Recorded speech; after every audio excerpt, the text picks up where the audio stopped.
anos de 1950, o Brasil sediava uma Copa do Mundo e a Fórmula 1 foi criada.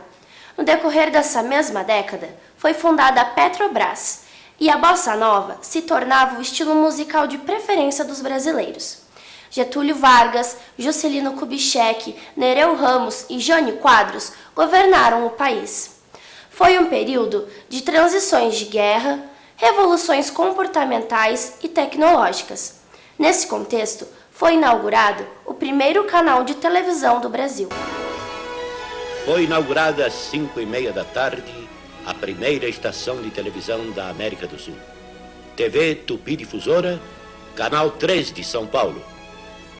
Pioneira no telejornalismo, com Imagens do Dia. Rui Rezende e Maurício Loureira Gama foram os primeiros apresentadores. O primeiro dia de programa foi uma vergonha, foi muito ruim. Teve toda a característica de um programa inaugural. Mas no dia seguinte, eu encontrei uma grande educadora, uma grande mestra, que ia morar nos Estados Unidos e viu como se fazia televisão lá. Então ela me disse o seguinte: o senhor falou ontem na televisão, não foi? Eu falei. Então ele disse: olha, eu achei o senhor um homem insolente. Como insolente? Insolente por quê? Porque o senhor falou o tempo todo e não disse uma palavra para mim. Não se dirigiu a mim, não me consultou. Então ela me ensinou como eu devia fazer televisão. Ela disse: eu estou ensinando o senhor porque eu aprendi a ver televisão nos Estados Unidos. Então ela me deu uma aula de televisão na Rua Marconi. Eu de pé anotando tudo. Eu larguei a mulher ali, voltei para o jornal e fiz o programa inteirinho, dialogado como se fosse teatro. O Repórter Esso, também exibido pela TV Tupi, foi um dos mais importantes telejornais da época. Aqui fala o seu Repórter Esso, testemunha ocular da história, em edição extraordinária em homenagem aos jornalistas do Brasil. Gontijo Teodoro era o âncora, mas cada emissora em diferentes cidades passou a ter o seu próprio Repórter Esso. Boa noite, senhoras e senhores. Aqui fala o seu Repórter Esso. Aqui fala o seu Repórter Esso, testemunha ocular da história, com as últimas notícias da United Press e da Agência Nacional. A década de 50 é marcada por transformações que mexeram com as estruturas do rádio.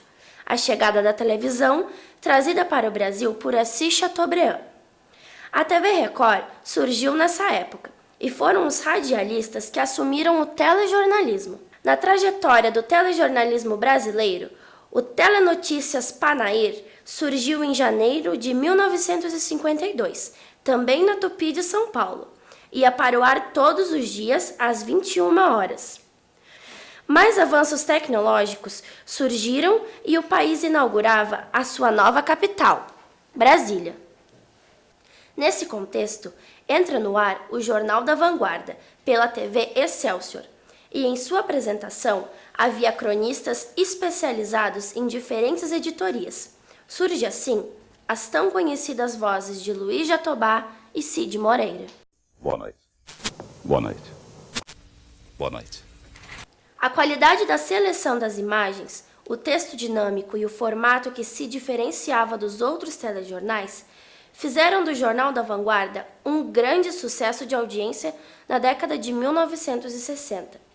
Saiu do ar por esbarrar em questões políticas e militares que ferviam nos tempos da ditadura militar, depois do Ato Constitucional número 5.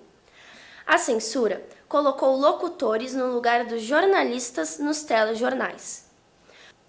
O fim do Repórter Esso, na grade de programação da TV Tupi, foi no final dos anos 60 e deu lugar ao Jornal Nacional. Jornal Nacional.